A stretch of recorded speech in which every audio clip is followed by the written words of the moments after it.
Dober dan. Čas je za pravljico. Naslov je Bela kača, slovenska ljudska. Iz knjige Slovenske pripovedke. Pripovedke? Kaj? A zato, ker bova potem to midva pojedla?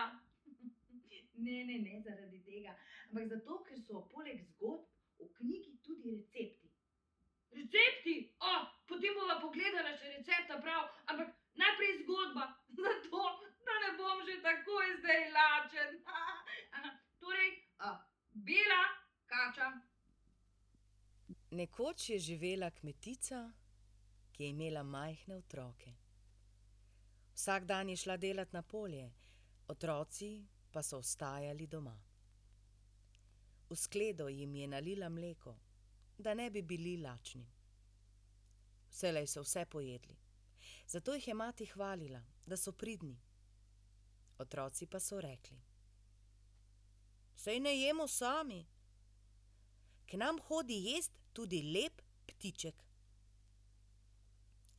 Mati je mislila, da prihaja kakšna mačka in je z otroki. Vendar se ji je zdelo čudno, ker so otroci pripovedovali o lepem belem ptičku. Hotela se je prepričati, kaj je. Skrila se je v hišo in kot ponavadi postavila otrokom mleko v vežo. Kmalu se je privila izpod mize bela kača z lepo krono na glavi. Zvila se je najmlajšemu v naročje. Mati je bila vsa trda od strahu. Otroci pa so božali in gladili lepega ptička. Ko se je kača najedla, je stresla lepo kronico z glave in se umaknila v luknjo. Brž ko je kača izginila, je mati skočila v vežo in spravila otroke na varno. Seveda ni pozabila pobrati tudi krone. Dala jo je v skrinjo, kjer so imeli prejo. Ded je po zimi vil prejo. Vso zimo je vil, pa je ni mogel poviti.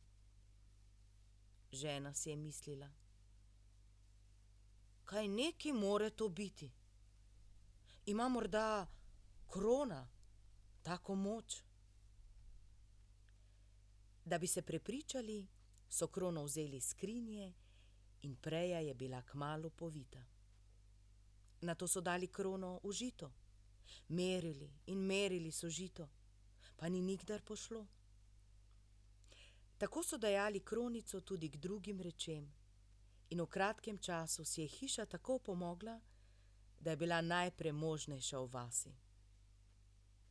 Kronico so imeli tako dolgo, dokler je bil pri hiši tisti rod, ki je z belo kačo tako prijazno in lepo ravnal. Vanja, sedaj me pa zanima, kakšen je recept. Poglejva. Mlinci v mleku. Kaj praviš? Ali si za malico? To pa vedno. Adijo!